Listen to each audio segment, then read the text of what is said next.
I'm going to be honest with y'all that this has been one of the hardest scheduling things we've ever done is trying to get this guy on. But I will tell you, this is one of those guys, when I tell people that in the music industry, yeah, I'm getting Brett James on my podcast. This is a reaction.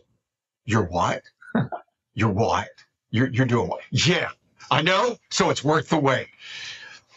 Songwriters Hall of Fame. How many number ones are you up to now? 25? 26? 27 is what they tell me. Yeah, that's what they say. 27. Do you know careers are built on 2 number one songs? Anybody could screw up and write a number one song, maybe, theoretically. It's like a hole in one, right? But when you start chalking up more than 5 okay, that's no longer luck. You realize that. Well, I don't know. I feel pretty lucky. I'll tell you.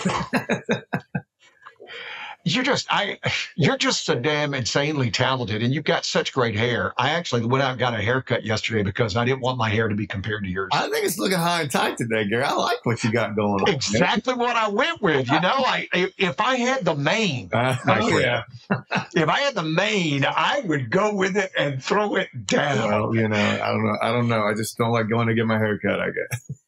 You know, we're recording this the day after the 2022 CMAs. Were you there last night? You know, I was not for the first time in 20-something years. I've been over 20 years in a row, and I've been on the board of directors of the CMA for the last 18 years, and I'm not this year for the first time, so I decided to take the night off and had my kids over for dinner and sit on the couch and watch it. It was great. So I had to stay up and watch it, and we had like a little family situation because I had a 10 to 12-year-old, and so I had to watch it on delay, but I didn't finish it till midnight. Wow! And then I had to be up at 4 o'clock in the morning to do the show. Ouch! You know, so but I stayed to the damn end. I thought it was a good show. What'd you think? I thought it was a great show. I thought, you know, there were some great performances, and there was some, you know, it's fun to have Peyton there. You know, that's kind of adds an extra layer. And I thought they had some nice surprises. Seeing Katy Perry walk out and stuff. I thought it was a great show. I did too. I loved it that it had, you know, they had the tribute to Loretta Lynn, and I think that's great. I loved, my favorite performance was probably Chris Stapleton and Patty Loveless, because I've always told people there's no such thing as a bad Patty Loveless album. There's just not. I agree with you. That was my favorite performance, you know, and to hear her do her thing, because it's been a minute since we've got to hear her on stage like that, you know, you just reminded how spectacularly great she is. And obviously Stapleton's a freak of nature. We all know he's the greatest singer there is. So to have the two of them together, and, you know, they were doing a Daryl Scott song, by the way, who was one of my songwriting idols. He was up on stage with him playing Dobro. So, just the whole thing for me was kind of spectacular. Dale Scott, man, wow! And you talk about a lyric. You're digging coal from the bottom of your grave, man. Yeah, Daryl Scott, man. If the listeners don't know who he is, go look him up. He's literally one of my favorite songwriters of all time. Well, and the fact that they gave them, how long was it? A 6-minute song? It was, yeah, exactly. It was, yes. It was fantastic. They kept waiting for it to end. The audience wanted to give them love, and they couldn't get that damn song to end, could they? It keeps going. Another verse, you know. It was hilarious. That's, you know, when you sit back, and I find that interesting because your story's fascinating. I mean, you went to Baylor. Go Bears. Go Bears. I'll be there on Saturday for the game. I hadn't been to a game yet this year, so I'm going to go Bears this Saturday. Yeah. Well, now your boy's going to Baylor, right? You know, I had 2 that have already graduated from Baylor. So, yeah, I put two through there already, and I don't have a kid there right now. Wow. So you went to Baylor. What was the plan? I mean, it wasn't music, was it? No, the plan was very much to be a doctor. You know, I went to Baylor, and then I went to medical school for 3 years after Baylor. And so, yeah, I was planning on being an emergency room doc is what I wanted to be when I went to Baylor.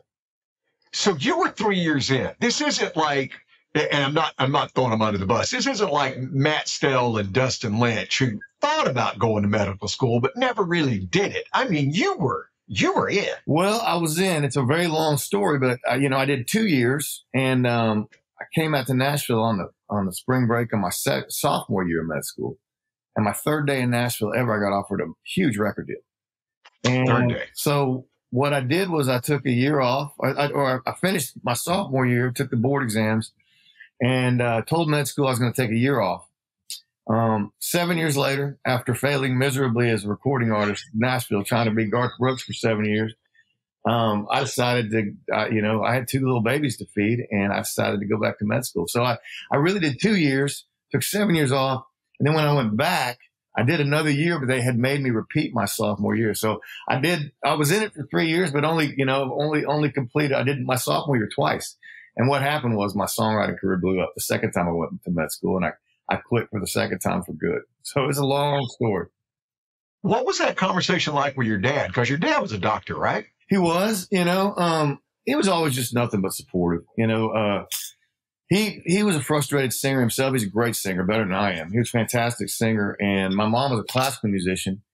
And, I think, he'd been a doctor for a long time and kind of seen the profession change. And so by the time I told him, hey, I'm going to go give Nashville a shot, he was all in. He was a fan of what I was writing, my singing and all that stuff. So he thought I had a shot enough to go try it anyway. He was very supportive.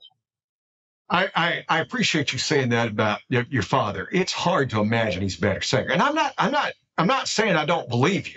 It's just hard to imagine, because I tell you, the fact that your career didn't take off, because you are a brilliant singer. I mean, and I'm not just saying that because you're next level. You really are. I see why they signed you to a deal 3 days in Nashville. Here you get to town. Everybody calls it a 10-year town, and here's Brett James 3 days in. All right. So I totally get it. If you want to treat yourself to some stuff, go listen to Brett James. Go hear Chase and Amy. You want some Christmas music? Go hear his version of What Child Is This? Well, thank you. I'm glad you remember that, man. That's been a long, long time. Oh, man. And isn't it crazy? I mean, why? People ask me all the time why certain careers take off and why others don't. And I'm like, I wish I had an answer either way, because there's some people, and I put you in there. I mean, we can go down the list. Why wasn't Kelly Coffey bigger? Kelly Coffey's got a stunning voice. Stunning voice. Well, maybe it's because we're from the same neighborhood in Oklahoma. Do you know that about Kelly? She grew up a quarter mile from my house, and her dad was my dentist. So maybe it's the South Oklahoma City curse. 2 doctor kids. Although I will say, even though Kelly and I never made it, Toby Keith lived in that house, and so did in that neighborhood, and so did Wanda Jackson, the legendary Wanda Jackson. So there's something going on there in South Oklahoma City. Well, it's not like, your career took off in a different direction. Like I said, we started this by talking about 27 #1 songs. Well, you got 500 credits now, 500 credits, songs that have been released and artists are out. Is that right? As I've said before, if you there's songwriters who feel like they are king of the world and they have 50 credits, and if you hear somebody's got 50 credits, that's a big damn deal, right? 500 is just next level. But it's just, I wanted to have that conversation with you because you're in there and you're a singer. Listen, and we're not throwing anybody under the bus. There's a lot of songwriters who are songwriters because they cannot sing. For every Brett James and Chris DiStefano, you get other people. We'll just go with other people. I like that. Yeah. Bless their pea-picking hearts, my God. They are hell of a songwriter. And then you hear them sing and you're like, I see why they sang that song. I get it. But there's a list of names. I was sitting there looking over some of the people who you work with, and Kelly Coffey bounced off the page. Catherine Britt, remember What I Did Last Night? And that song, we all thought, man, she's got it ready to go. Yeah. That's a good point, man. I don't think there's any explanation sometimes for why, things work for certain artists and don't work for others. It's just, there's so much luck and timing. I tell artists you get to control about 30% of your career and the rest is up to God. And I think that's pretty true.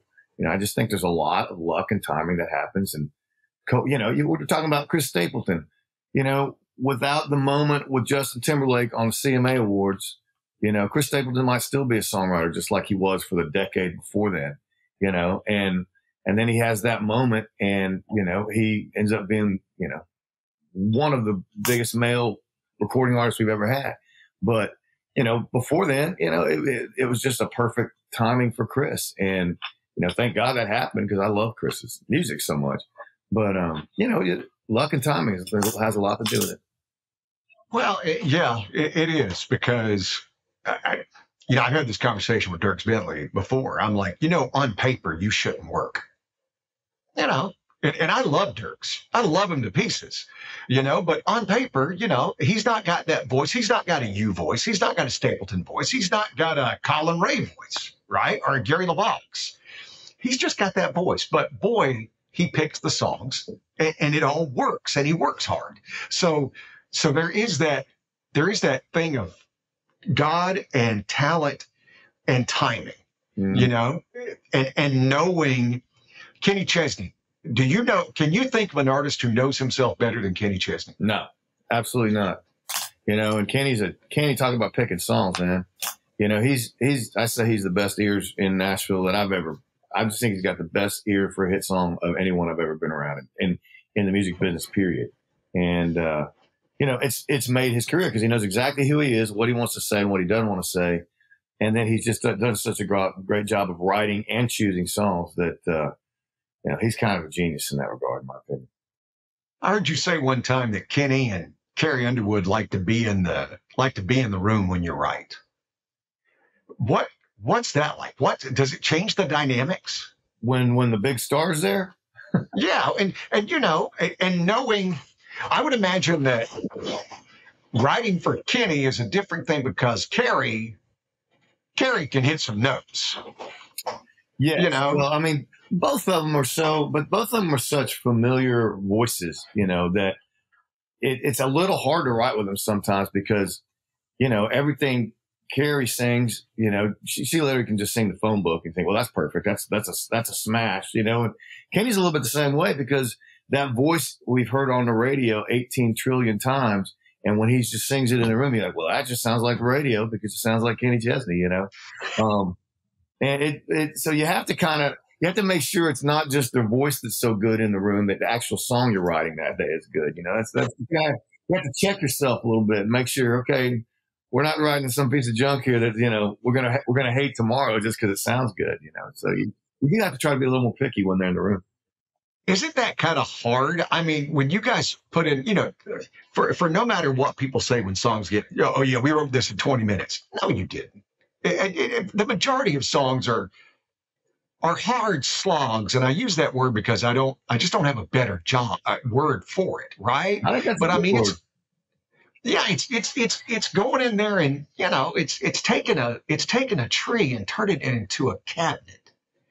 Yeah, it's the same. It's wood, but there had to be a lot done to get there. Yeah, I mean, most of them are. I mean, a lot of them are just a real slog. You just kind of get in there and you're just trying to figure out, you know, put the puzzle pieces together. And, you know, there are times when you sit there, you know, yeah, there are a few of them that come out in the 30 minutes and you're just like, wow, I don't know how that happened, but I'm glad it did.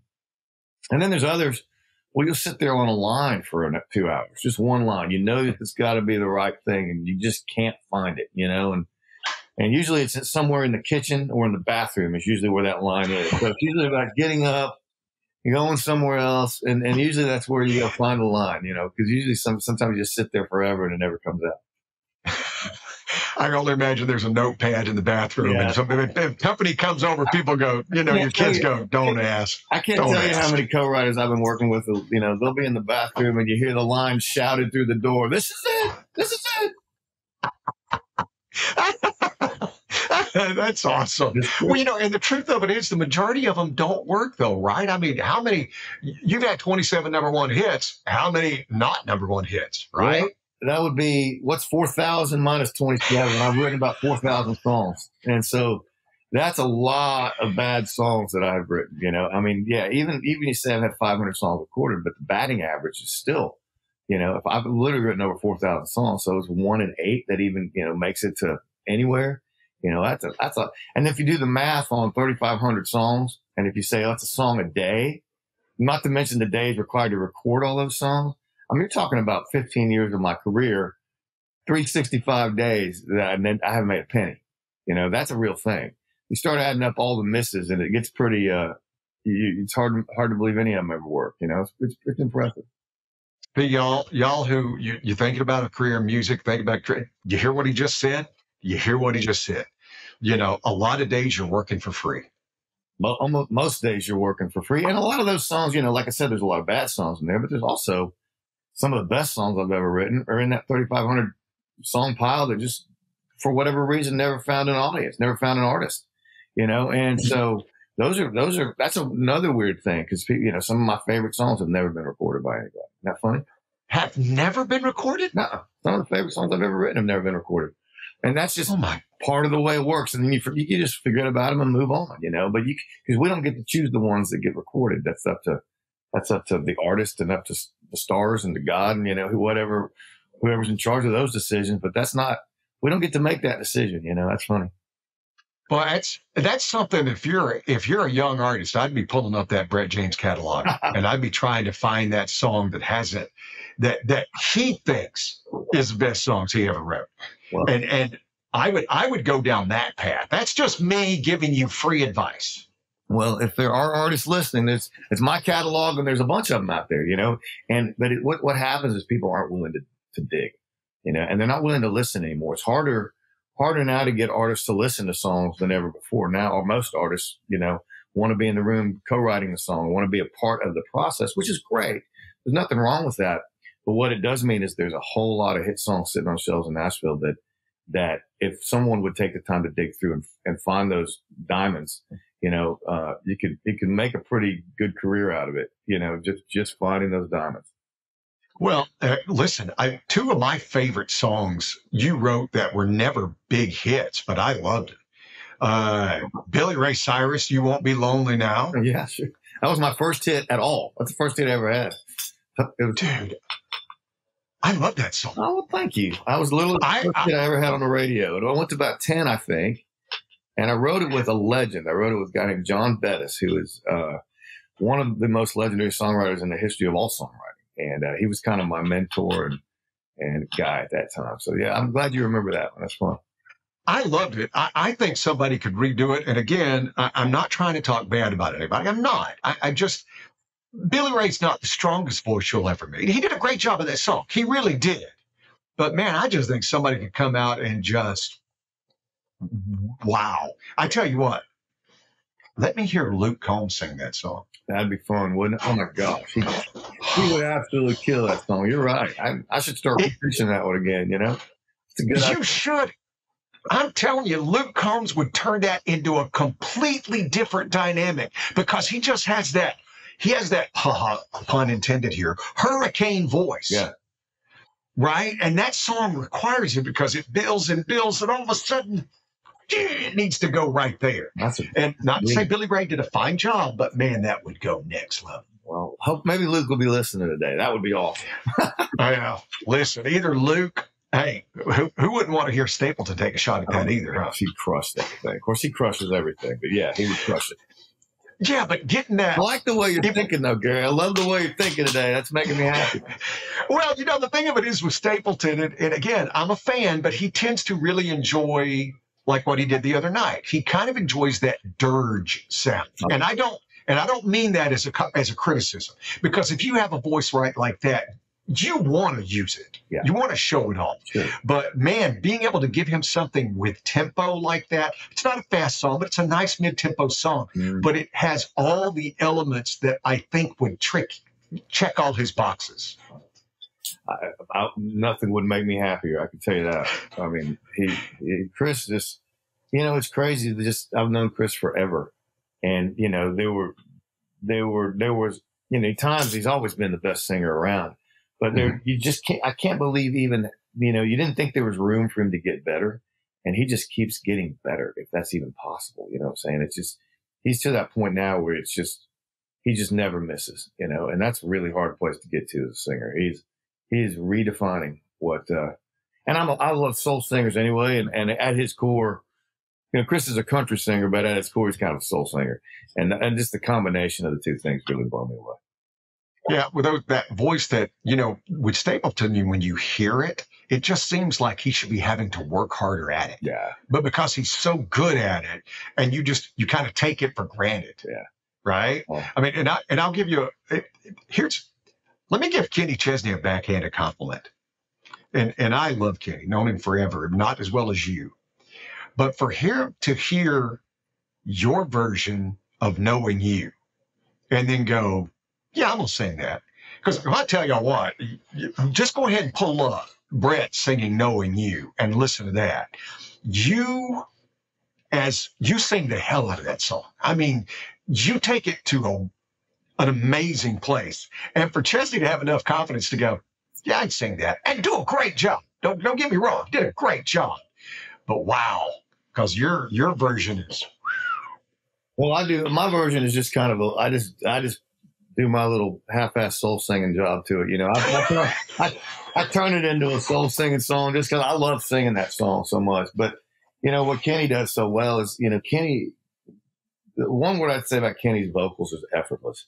You know, he just doesn't have to work at it. And the second he does, you know, when you're trying to sing with Kenny or around Kenny or whatever, that you kind of, or even when I'm doing demos and trying to get Kenny's ear on a song, and if I feel like I'm forcing anything, it doesn't feel natural. And that's what I love about Kenny's version of that song and every other song. It just comes out. You know, he's not trying to. It's just so effortless for him to the way he interprets and performs songs. He has that sing along voice, right? I mean, when the sun goes down, sure. Another Brett James song. Man, that's everyone in the stadium knows every word and everybody's singing along. That's a fun sing along, you know, and that's always fun for me to be in that crowd too. I'll tell you, because I wrote that song. That was a 30-minute song in my pickup truck one day, and for that one to caught fire and gone kind of around the world, that's pretty neat. That's been a fun song for me. Kenny and Cracker did me right on that one for sure. Did you like writing by yourself? I mean, it's rare when you hear anybody doing a solo write. It's just rare to hear anybody doing it anymore. You know, and that's the way it always used to work back in the 60s and 70s, right? Yeah, people didn't know what co-writing was. I didn't know what co-writing was until I moved to Nashville, really. And of course, and then when I did sign with Arista Records back in 1993, the head of the label, who's an amazing guy, Tim Dubois, and he's a legend in our business, he was really he liked what I did by myself. So my first album, really the only one that ever hit Walmart, you know, had I think 10 of the 11 songs I wrote by myself. So I just thought that was something you do, you know. And then, of course, as you become kind of the Nashville writer, now almost every song I write, I co-write. But, you know, like, I guess I did a record about 4 years ago. I just woke up on my 50th birthday and was like, I haven't made a record in 25 years. I'm gonna make a record. I just had this kind of moment, and I'm not going to worry about whether it's country or what it fits a format or anything. And I just literally took 2 weeks off and sat down on my couch and wrote 11 at least. Maybe I think there's 11 songs that I put out, but I wrote all of it by myself, you know, and with no kind of parameters. And sometimes creatively, that was the most fun I think I've ever had writing songs, because I didn't put any parameters on it. Just what I want to say and what I want to sing. And I had more fun writing in that, you know, because you're just winging it and having fun, it's like being a 14-year-old kid who just discovered his guitar for the first time, you know. And so I still do like to write by myself in those circumstances. But, you know, when you're in town and there's just so much talent, there's so many other people to work with in Nashville, and I'm blessed to get to work with the very best. It's hard to not show up for those days too, you know. Yeah. Nicole Galligan said she wouldn't write by herself because she's afraid she'd write a crappy song, and co-writes. You stand a better chance of somebody not letting you write a crappy song. I think that's probably true, but I also think sometimes you let down your guard in co-writes, and people, you know, if you can get it past your co-writer, you think it's good enough. But sometimes with me, I'll be a lot harder on it than you know, because there's an insecurity to writing by yourself too, that for me forces me to be quite a bit harder on on it than sometimes when I'm writing with other people. Sometimes you need other writers in the room to go, hey, that's really good. Just leave that alone. You don't need to screw that up, you know. And so that's kind of the beauty of co-writing. You've got second ears and another opinion that you trust, you know. if you guys were listening closely, you know I said there were two songs, and I said You Won't Be Lonely Now with Billy. There's another one, and we're going to take a quick break and come right back, and I'll tell you what the second song is. It's Brett James. Feliz Navidad, my friends, and get ready for the holiday season by giving your friends and family a treat with catering from, wait for it, Havana, Cuba. I had no idea they offered catering either, but what a great idea. Change up the menu with the best Cuban sandwich I've ever tasted, and fried plantains will change your life. Here's something else you didn't know. Havana, Cuba was voted one of the top 10 tamales in all of San Jose. 998cuba.com, and they have vegan, vegetarian, and gluten-free options. 387 South 1st Street in San Jose. Their catering will make this a Merry Christmas indeed with Havana, Cuba. Okay, so we're back. You know what the second song is that are just one of my favorites that did not get its due? Leanne Womack and Stubborn. Oh man, ha, you've done some digging, brother. That is. I didn't have to dig. I've always loved that damn song. And that was never a single, but that's one of the favorite songs I've ever written. That goes on my list of favorite songs I've ever written, and I'll tell you why. The funny thing about that song is I didn't write a word of it. All I wrote was the melody to that song. The great Don Schlitz wrote the lyric to that song. Don wrote, obviously, The Gambler, and you know, he's in every Hall of Fame you can dream up because he's one of the greatest songwriters of all time. And I was at a period of my career where I was working with Don, but the way we would work, but he'd just send me lyrics. Like I don't even remember if we had email back then. I don't know how I got them, but he would just I just get lyrics from Don Schlitz. And I'm like, the great Don Schlitz is handing me a completed lyric and, trusting me that I can write the melody to this thing. And, we only had two songs that really made it out of the world. It was that one and a song by Sarah Evans called Cheatin' that was a single. But man, I'll never forget looking at the lyric to Stubborn. It was for Leanne, and just thinking, man, I gotta figure out a way to make this work because I love that lyric so much. And it's one of my favorite songs I've ever been a part of. Really, really is. Because it's a perfect and it's amazing. I honestly I didn't even take a look at Don Schlitz. You're like right. That's an amazing songwriter because the lyrics are great. There's a lot of stubborn in this room, and the only person in here is me. Me. And it's the name. He used the word molecule. Like the last verse of that song is, there's a molecule of faith in this room. What they used to call a mustard seed. And I'm like, nobody's gonna use the word molecule in a country song except Don Schlitz. But it works. Well, and then the fact that you go out and get this bluegrass singer. And because that's what Leanne Womack is.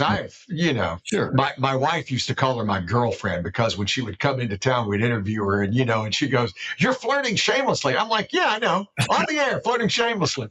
And so she kids her, and every now and then she'll keep asking me, "Did you hear from your girlfriend today?" And I'm like, "Well, it's been 15 years. No, but I'm always answering the phone. I'm always answering the phone to see if she calls."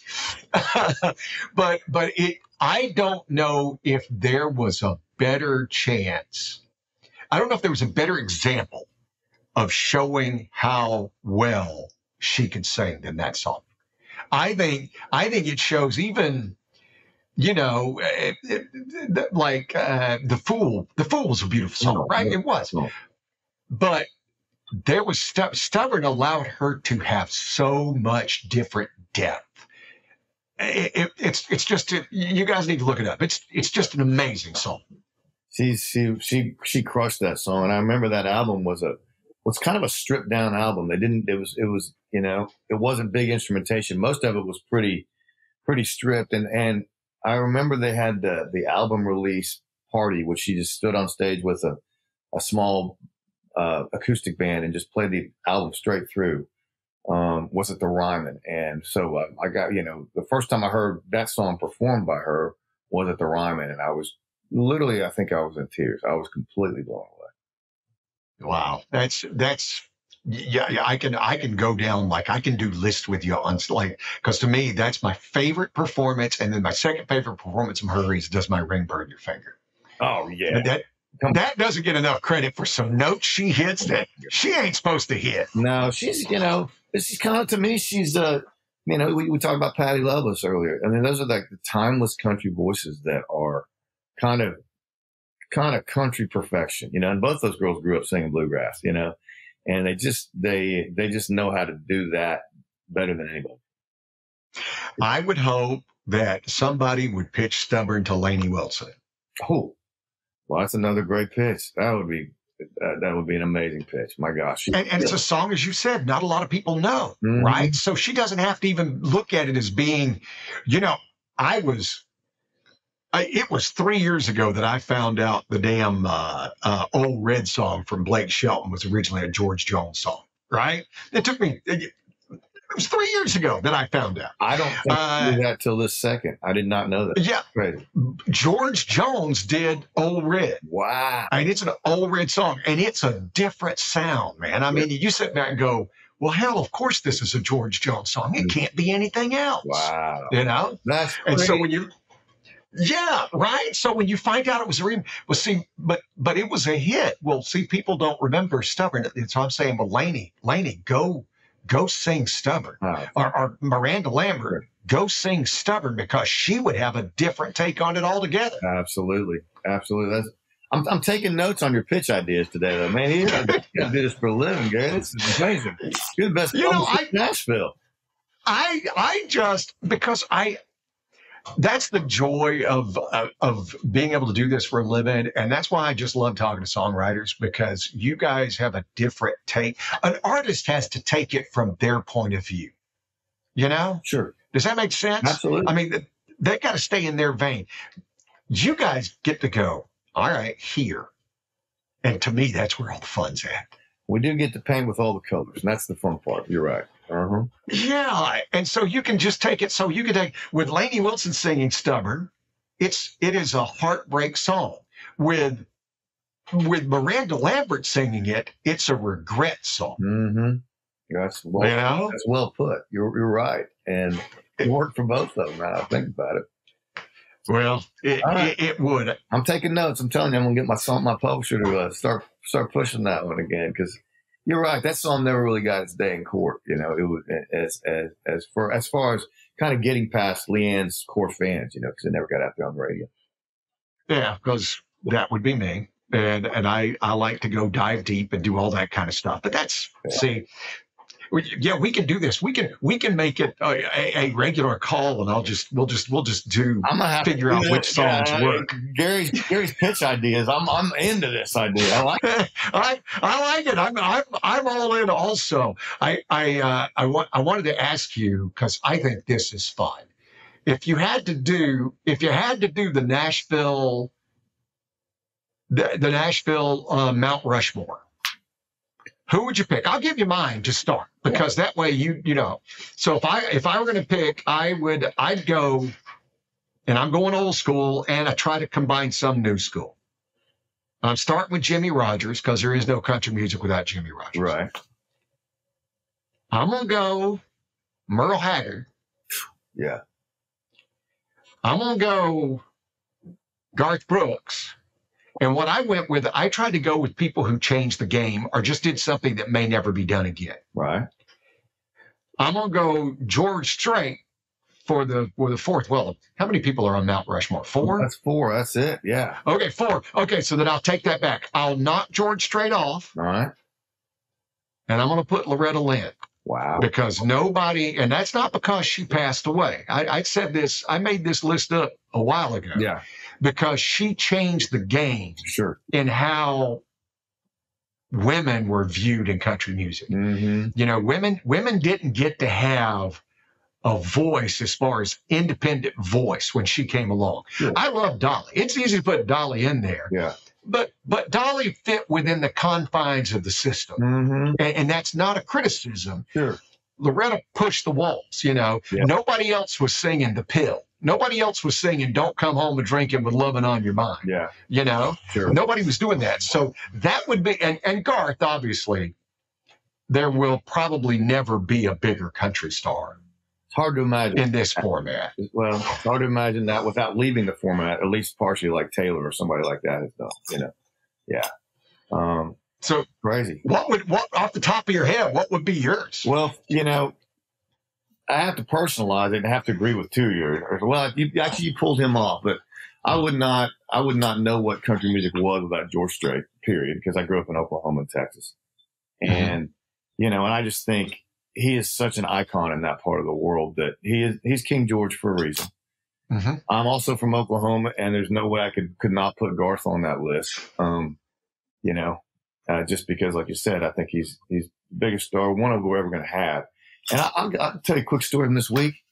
Garth, he shows up at the ASCAP Awards on Monday night, I think it was, and which was very small this year, just kind of a cocktail party.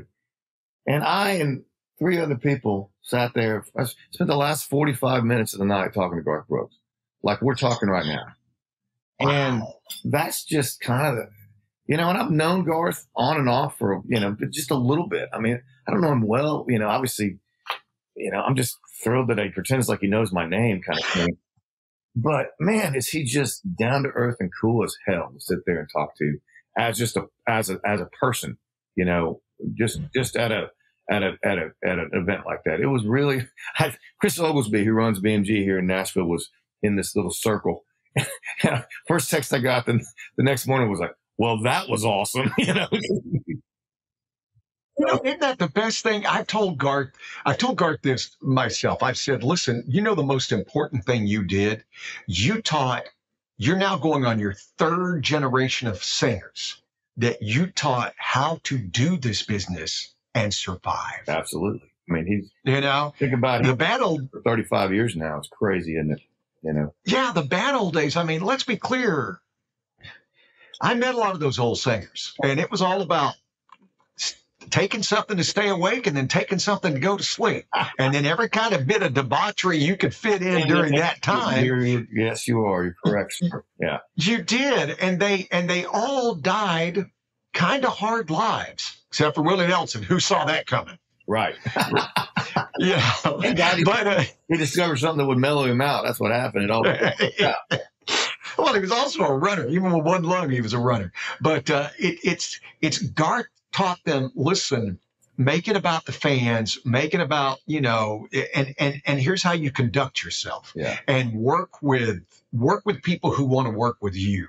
And I'm sure Nate, our general manager at KRTY, I'm sure he told you that story. And we had the dive bar show. We had Garth at this dive bar show in San Jose, and just, recently. And what I remember is we were standing backstage when Garth gets there. Garth walks in, and the first thing he does is he walks up and he goes, all right, are y'all happy with how this went? Are you happy with how it went? All he cared about was how we viewed it. Sure. At no point did he ever go, well, I need this, I need that, no. It was like, are y'all happy with how it's been? And it was the single greatest concert event I've ever seen in my entire life. There was 700 people at a dive bar watching Garth Brooks. And I can tell you this, I don't know if you could hear a louder sound in that room than when he launched into Callin' Baton Rouge. Well, he's Garth for a reason. You don't get to be Garth by accident. He is a special human, and superstars of that caliber just, are, generational. And he's just that guy. So the next time we do this, you'll loop him in?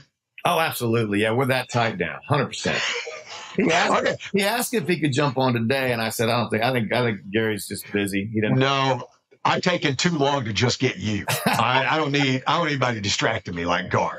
But okay, so we've got two names on your Mount Rushmore. My gosh, the problem with the Mount Rushmore is there are only four. I mean, that's just I know it's just dang near impossible. So, female wise, for me, it's Dolly. Quite honestly, just because she is such a worldwide icon.